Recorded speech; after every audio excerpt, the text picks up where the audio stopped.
اسلامی مہینہ محرم سے شروع ہوتا ہے اور ذی الحجہ پہ جا کر ختم ہوتا ہے۔ ابتدا میں بھی قربانی، انتہا میں بھی قربانی۔ ایک سبق ہے ہم سب کے لیے کہ جو کچھ ہمارے پاس ہے یہ سب اللہ کا دیا ہوا ہے۔ اللہ کے نام سے قربان کرنے کا وقت آئے تو انسان اس میں کمی نہ کرے۔ چنانچہ محرم میں سیدنا حسین رضی اللہ تعالیٰ عنہ کو شہید کیا گیا 10 محرم کو، اور ذی الحجہ میں حضرت ابراہیم علیہ السلام نے اپنے بیٹے اسماعیل علیہ السلام کو اللہ کے نام سے قربان کیا، جس کی وجہ سے عید الاضحیٰ منائی جاتی ہے۔ دونوں قربانیاں ہیں، ایک خلیل کی قربانی ہے، ایک محبوب کے نواسے کی قربانی ہے۔ اب یہ قربانی کے حالات کیسے ہیں اس کا پس منظر ذرا سن لیجیے کہ نبی علیہ السلام کے زمانے میں اللہ نے دین کو بہت قبولیت دی۔ یدخلون فی دین اللہ افواجا، آخری زمانے میں لوگ فوج در فوج، گروہ در گروہ دین میں داخل ہوتے تھے اور اسلامی سلطنت پھیلتی جا رہی تھی۔ جب نبی علیہ السلام نے پردہ فرمایا، اب فتنوں نے سر اٹھایا۔ ابوبکر صدیق رضی اللہ عنہ خلیفہ اول بنے،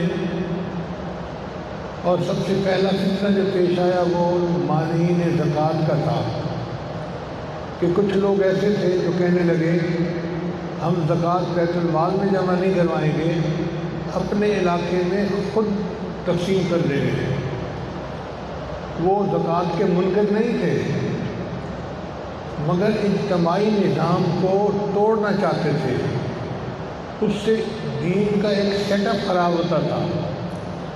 تو وہ صدیق نام ان کے خلاف ڈٹ گئے، فرمایا یہ کیسے ہو سکتا ہے کہ نبی اسلام کے دین میں کمی ہو اور میں زندہ رہوں۔ عمر رضی اللہ عنہ جیسے صحابہ نے بھی انہیں کہا کہ اے اللہ کے اے امیر المومنین، آپ ان کے ساتھ اتنی زیادہ سختی نہ کریں۔ ان کا کیوں نہیں کروں گا؟ اگر یہ بیل، اگر یہ اپنا جانور مان زکوٰۃ میں دیتے تھے اور اس کی رسی نہیں دیں گے تو میں اس پر بھی ان کے ساتھ قتال کروں گا۔ میں دین کو اسی حال میں رکھوں گا جس حال میں نبی اسلام چھوڑ کر گئے۔ ایُنقص وأنا حی، یہ کیسے ہو سکتا ہے کہ دین میں نقص آ جائے اور میں زندہ رہوں؟ یہ سیدنا صدیق اکبر عنہ کی نسبت اتحادی تھی نبی اسلام کے ساتھ کہ انہوں نے دین کو بالکل اسی طرح برقرار رکھا۔ پھر اس کے بعد ایک نیا فتنہ شروع ہوا جھوٹی نبیوں کا۔ مسلمہ کذاب ایک جھوٹا نبی تھا، اس نے نبوت کا دعویٰ کر لیا اور بہت سارے لوگ اس کے ساتھ مل گئے۔ تو سیدنا صدیق اکبر عنہ نے حضرت خالد بن ولید عنہ کو اس کی سرکوبی کے لیے بھیجا۔ بہت سارے مسلمان شہید ہوئے۔ بہرحال اللہ نے مہربانی کی کہ یہ فتنہ بھی ختم ہو گیا۔ پھر خوارج نے سر اٹھایا۔ یہ عجیب لوگ تھے جو کہتے تھے کہ کبیرہ گناہ اگر کسی سے ہو جائے تو وہ کافر بن جاتا ہے، اور وہ حضرت علی عنہ کے بڑے مخالف تھے۔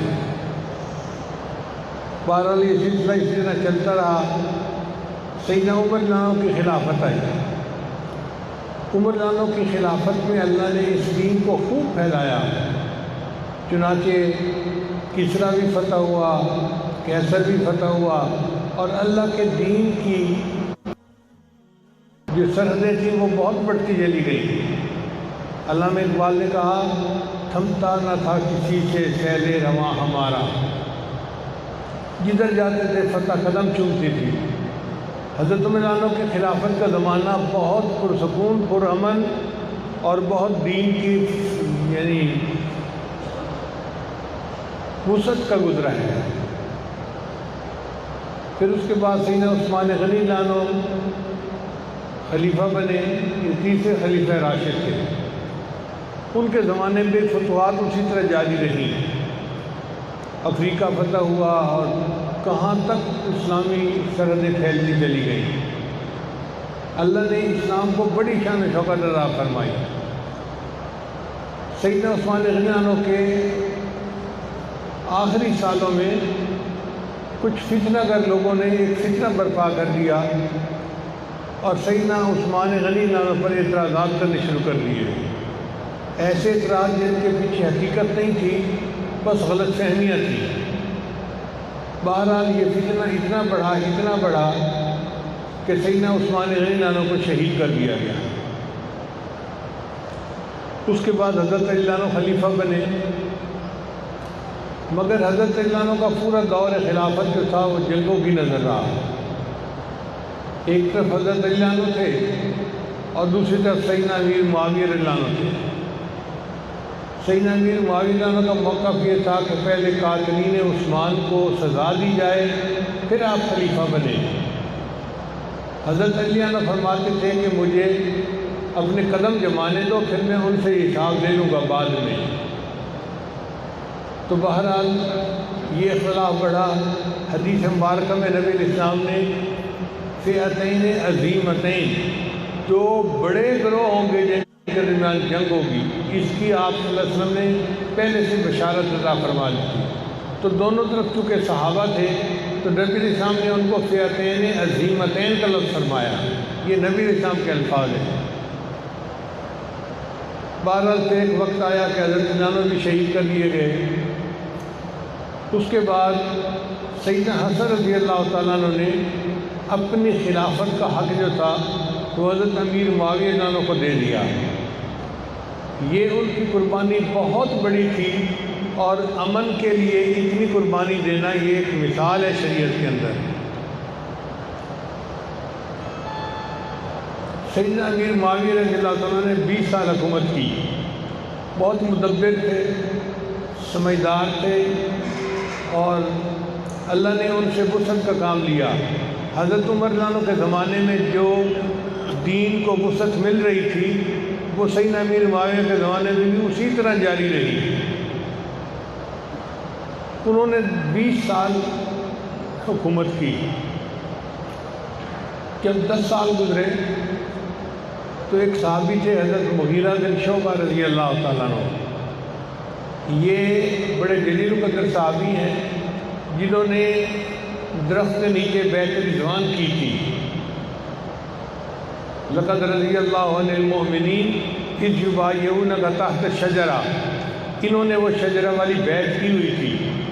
تو انہوں نے سیدنا امیر معاویہ رضی اللہ عنہ کو آ کر ایک بات کہی کہ آپس میں خلافت کے عنوان پہ جو تنازع تھا اس میں 1 لاکھ مسلمان شہید ہوئے، اور بڑی مشکل سے یہ معاملہ ٹلا ہے، اور اب پھر دین اسلام کو وسعت مل رہی ہے اور امن و امان کا سلسلہ ہے۔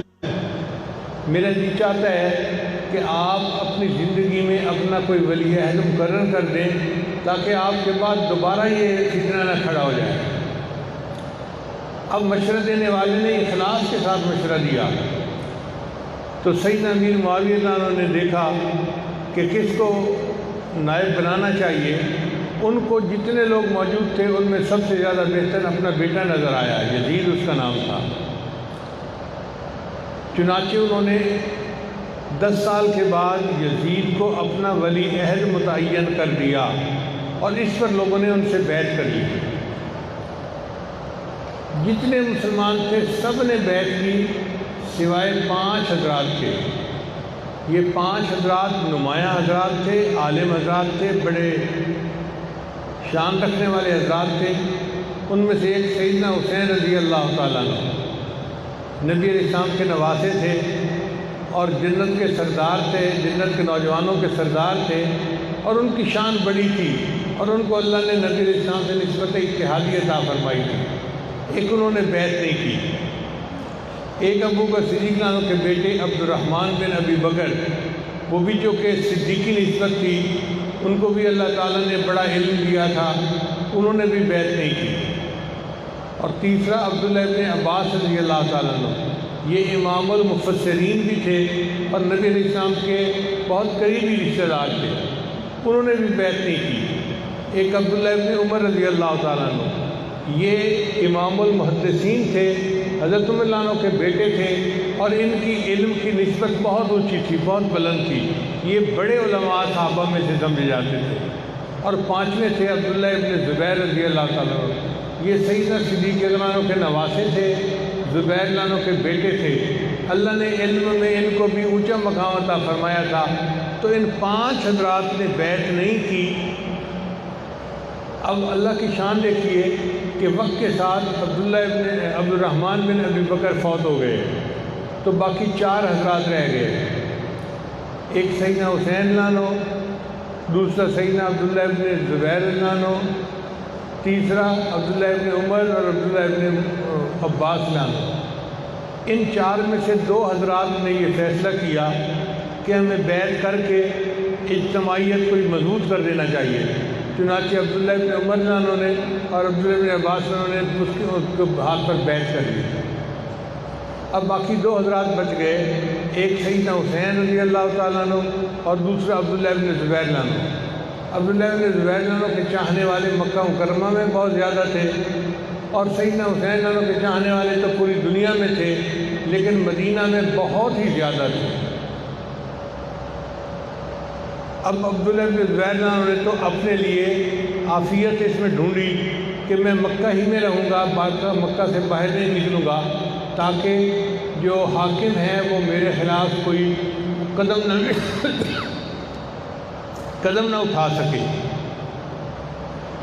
اور انہوں نے سیدنا حسین عنہ کو بھی یہی مشورہ دیا کہ آپ جائیں اور جا کے مدینہ طیبہ کے اندر رہیں، آپ کے جانثار لوگ موجود ہیں، آپ کو وہاں کوئی ہاتھ بھی نہیں لگا سکتا، آپ اپنی آرام کی زندگی گزاریں گے۔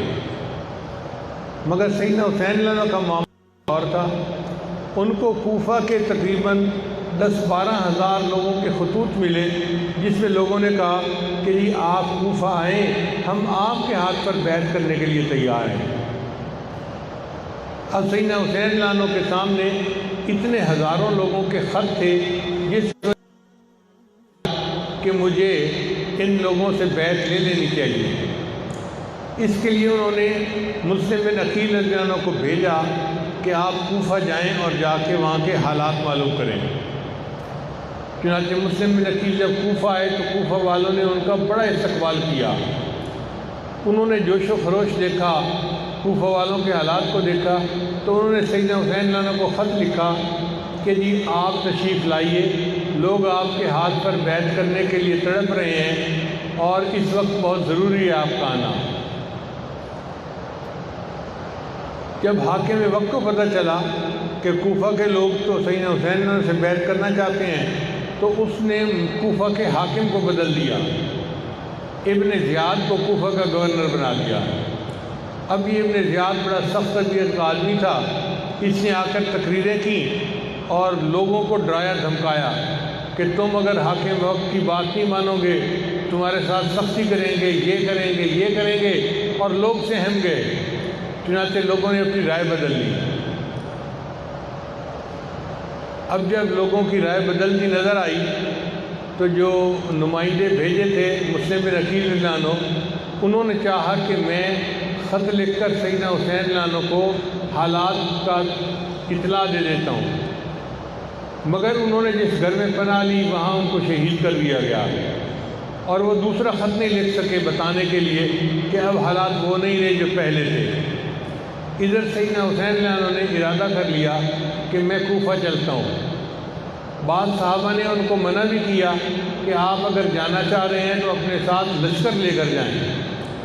انہوں نے کہا نہیں، اللہ میری محافظ کافی ہے، اور اگر اللہ کو منظور ہے میرا شہید ہو جانا تو میں شہید ہونے کے لیے تیار ہوں۔ موت سے تو وہ لوگ ڈرتے نہیں تھے، ان کے دل میں اللہ تعالیٰ کی محبت ایسی تھی کہ وہ ترستے تھے کہ ہمیں شہادت کا رتبہ نصیب ہو جائے۔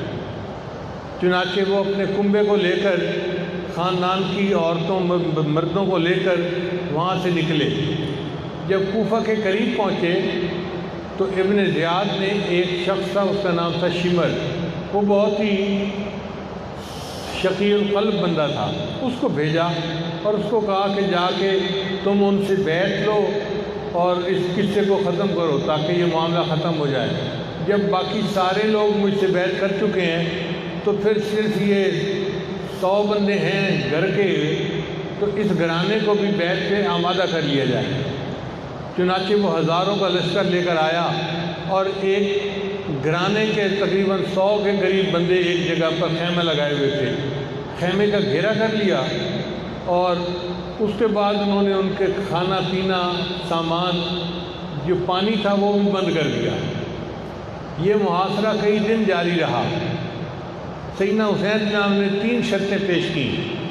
فرمایا ایک شرط تو یہ ہے کہ مجھے یزید کو خود ملنے دیا جائے۔ اس نے کہا ملنے دیا جائے گا، پہلے بیعت کریں بعد میں ملاقات ہوگی۔ انہوں نے فرمایا بیعت کا ہی تو مسئلہ ہے، اگر بیعت کر لی تو پیچھے تو پھر جھگڑا ہی کوئی نہ رہا۔ اس نے کہا نہیں یہ شرط ہی میں مانتا۔ ان کا اچھا دوسری شرط یہ ہے کہ مجھے شام جانے دیا ہے، سرحد پار جانے دیا جائے۔ اس نے کہا نہیں ہم وہاں بھی نہیں جانے دیتے۔ تیسری شرط رکھی کہ اچھا مجھے مدینہ واپس جانے دیا جائے۔ اس نے کہا نہیں میں مدینہ بھی واپس نہیں جانے دیتا۔ تینوں شرطیں نہیں مانی۔ ایک کہ آپ اس کے لیے اس کی بیعت کریں میرے ہاتھ پر اور پھر آپ ان کے ساتھ جا کر ملیں۔ سیدنا حسین جانو تو عزم و استقامت کے پہاڑ تھے، ان کا یہ نہیں ہو سکتا کہ کسی کے پریشر میں آ کے کسی کے دباؤ میں آ کے میں حق سے ہٹ جاؤں۔ مجھے جتنا مرضی تم پریشرائز کرو گے میں اللہ کے دین کے لیے ڈٹا رہوں گا۔ اگر اس میں میری جان جاتی ہے، میرا پورا کنبہ قربان ہو جاتا ہے تو میں اس کے لیے تیار ہوں۔ حالات کے قدموں میں قلندر نہیں گرتا، حالات کے قدموں میں قلندر نہیں گرتا، ٹوٹے جو ستارہ تو زمین پر نہیں گرتا۔ گرتے ہیں سمندر میں بڑے شوق سے دریا، لیکن کسی دریا میں سمندر نہیں گرتا۔ یہ نہیں ہو سکتا کہ میں بیعت کر لوں پریشر میں آ کے اور اپنے بات کے موقف سے پیچھے ہٹ جاؤں، میں ہرگز نہیں ہٹوں گا۔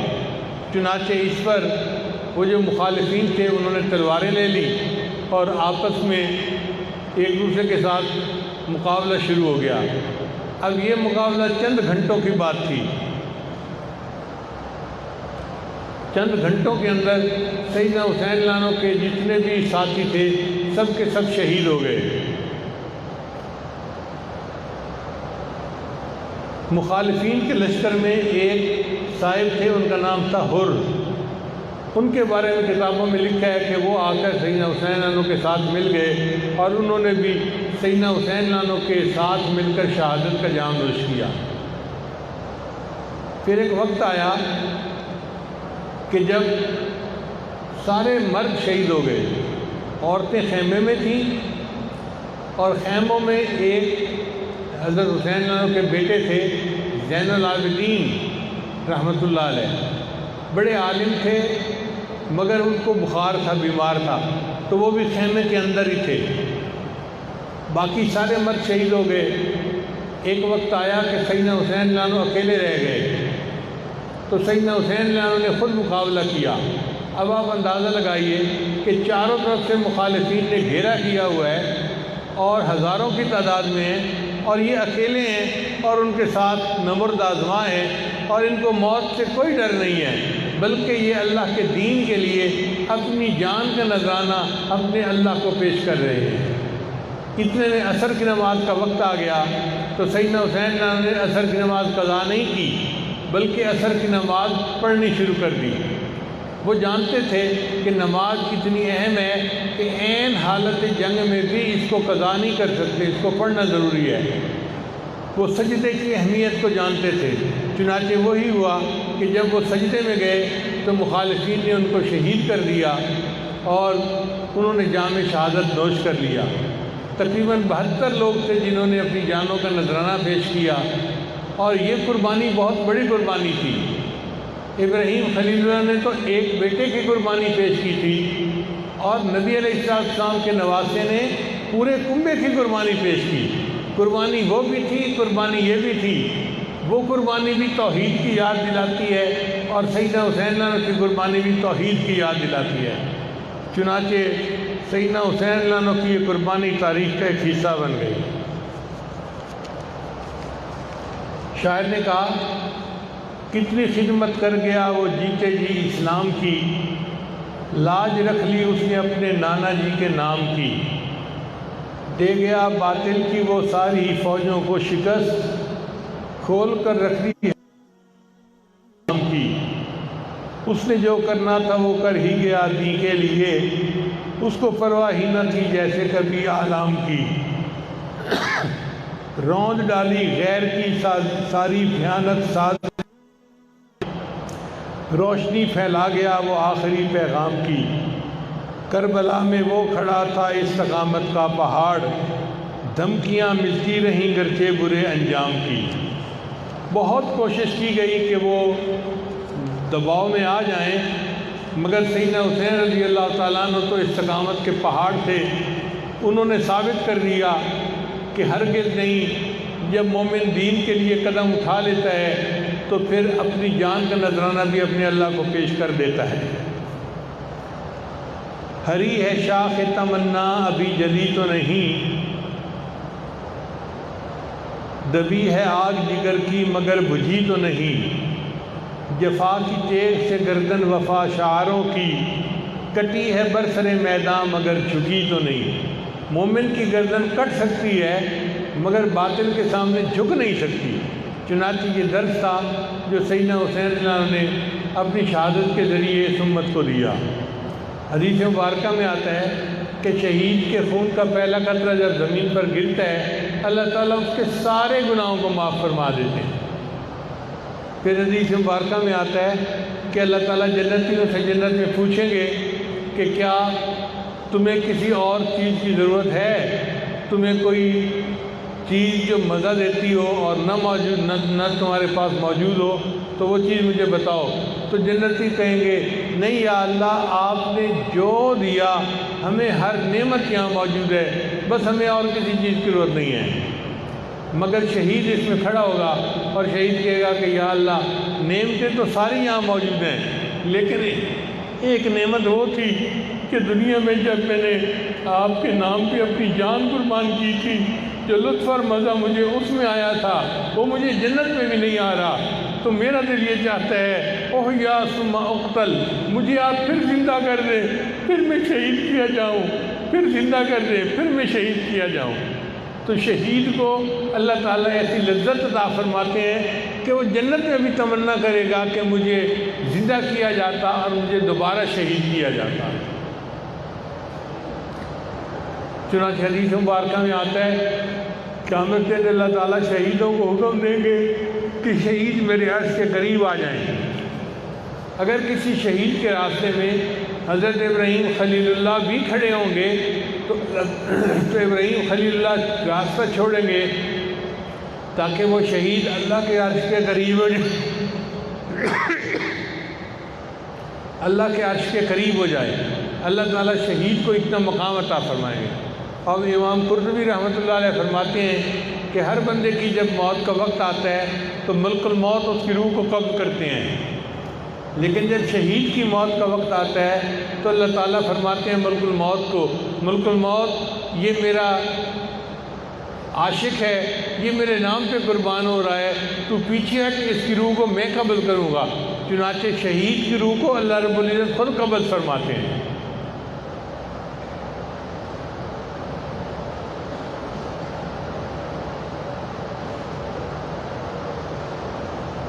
سیدنا حسین عنہ نے پوری امت کو یہ سبق دیا جس کو ایک شاعر نے اشعار میں یوں کہا ہے، تم یوں ہی سمجھنا کہ فنا میرے لیے ہے، تم یوں ہی سمجھنا کہ فنا میرے لیے ہے، پر غیب میں سامان بقا میرے لیے ہے۔ اللہ کے رستے کی جو موت آئے مسیحا، اکثیر یہی ایک دوا میرے لیے ہے۔ کیا غم ہے جو ہو ساری خدائی بھی مخالف، کافی ہے اگر ایک خدا میرے لیے ہے۔ توحید تو یہ ہے کہ خدا حشر میں کہہ دے یہ بندہ دو عالم سے خفا میرے لیے ہے۔ ایک اللہ کے لیے اپنی جان کو قربان کر دینا اور دین کو اپنی جگہ کے اوپر سلامت رکھنا، یہ بہت بڑی کامیابی تھی۔ آج لوگ تقاریر میں رافضی حضرات بہت عجیب و غریب قسم کی حکایتیں سناتے ہیں۔ ان حکایتوں کا راوی کون ہے پوچھا کریں ذرا۔ آپ بتائیں کہ جتنے سیدنا حسین اللہ عنہ کے حامی تھے وہ تو سارے شہید ہو گئے، خود سیدنا حسین اللہ عنہ بھی شہید ہو گئے، تو مرد تو کوئی تھا نہیں جو ان باتوں کی روایت واقعات کی بعد میں کرتا۔ باقی رہ گئی عورتیں، تو عورتیں خیموں میں تھیں۔ اب خیمے میں عورتیں ہوں اور باہر کشتی ہو رہی ہو دو بندوں کی، تو عورتوں کو پتہ بھی نہیں چلتا باہر کیا ہو رہا ہے۔ وہاں تو گھیرے کے اندر جنگ ہو رہی تھی، تو کسی کو کیا پتا کہ باہر کیا ہو رہا ہے۔ اور اگر کوئی مرد تھا تو زین العابدین تھے جو بیمار تھے اور خیمے کے اندر تھے، تو وہ بھی ان باتوں کی روایت نہیں کر سکتے۔ اس سے پتہ چلتا ہے کہ جتنی روایات کربلا کے بارے میں ہیں وہ ساری کی ساری یزیدی فوجیوں کی ہوئی ہیں اور انہی کی روایتیں بیان کی ہوئی ہیں، اس کے اندر کوئی حقیقت نہیں ہے۔ ان روایات کے پیچھے مت جائیں، بس یہ ذہن میں رکھیں کہ اللہ کے محبوب صلی اللہ علیہ وسلم نے اپنے نواسے کو دین کی قربانی کے لیے ایسی تربیت دی تھی کہ ان کے نواسے نے دین کی خاطر پورا کنبہ قربان کر کے دکھا دیا۔ اس کو علامہ اقبال نے یوں کہا ہے، غریب و سادہ اور رنگین ہے داستان حرم، کہ حرم کی داستان، غریب کا مطلب ہوتا ہے انوکھی، 1 in million، اس کو غریب کہتے ہیں۔ غریب و سادہ اور رنگین، رنگین سے مراد یہ کہ خون بہا ہے۔ غریب و سادہ اور رنگین ہے داستان حرم، نہایت اس کی حسین ابتدا ہے اسماعیل۔ اس کہانی کی ابتدا اسماعیل علیہ السلام سے شروع ہوئی کہ انہوں نے اللہ کے نام پہ اپنی جان قربان کی تھی، اور اس کی انتہا سیدنا حسین اللہ عنہ پہ ہوئی کہ سیدنا حسین اللہ عنہ نے اپنا پورا کنبہ قربان کروا دیا تھا۔ اس میں کوئی شک نہیں کہ سیدنا حسین اللہ عنہ کی قربانی بہت بڑی قربانی ہے۔ اللہ تعالیٰ ہمیں سیدنا حسین اللہ عنہ کے ساتھ سچی محبت عطا فرمائے اور جنت میں ان کے قدموں میں جگہ عطا فرمائے۔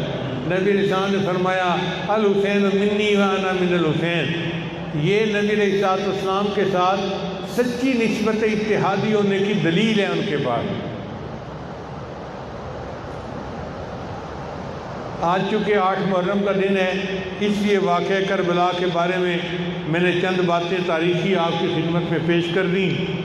کسی شاعر نے کہا، کٹا کر گردنیں دکھلا گئے ہیں کربلا والے، کٹا کر گردنیں دکھلا گئے ہیں کربلا والے، کسی بندے کے آگے جھک نہیں سکتے خدا والے۔ جو اللہ والے ہوتے ہیں وہ اللہ کے علاوہ کسی کے آگے نہیں جھکتے، بندوں کے آگے تو جھک ہی نہیں سکتے۔ اللہ تعالی ہمیں بھی ایسا ایمان عطا فرمائے، ایسی ہمت اور ایسی استقامت عطا فرمائے۔ وآخر دعوانا ان الحمدللہ۔ ویڈیو کے نیچے سبسکرائب کے بٹن پہ کلک کریں، بیل کے آئیکن پہ کلک کیجئے تاکہ ہر نئی ویڈیو